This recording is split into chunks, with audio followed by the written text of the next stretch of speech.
आज सबरीमाला केस जो लगातार इतने दिनों से पूरे दिन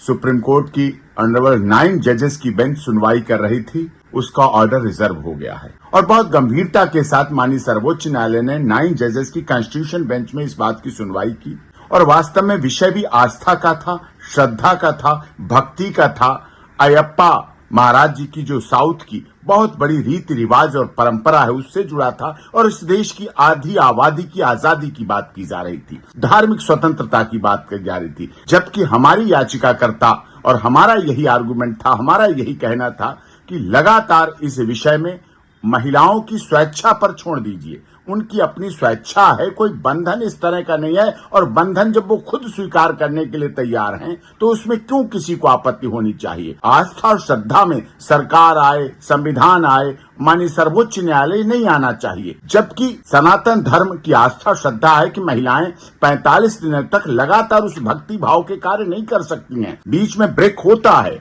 तो वहां 45 दिन की यात्रा होती है तो इसलिए ब्रेक होता है, रेगुलर नहीं हो सकती है। तो इसी बात को लेकर संवैधानिक बेंच ने लगातार सुनवाई की है और हम लोग आशा करते हैं निश्चित तौर पर और इस देश के करोड़ों सनातन धर्म प्रेमी आशा और विश्वास करते हैं कि फैसला उनके हक में आएगा। ऑर्डर रिजर्व कर लिया गया है, जब भी फैसला आएगा तो अवगत कराया जाएगा। लेकिन अभी तक की सुनवाई बहुत अच्छी तरह से मैं माननीय सर्वोच्च न्यायालय की 9 जजेस बेंच का सभी सनातन धर्म के लोगों की तरफ से बहुत बहुत दिल की गहराइयों से धन्यवाद करता हूं, अपने याचिकाकर्ताओं की तरफ से धन्यवाद करता हूं। उन्होंने गंभीरता पूर्वक सुना, सब पक्षों को सुना, सरकार को सुना, सारे पिटिशनर को सुना।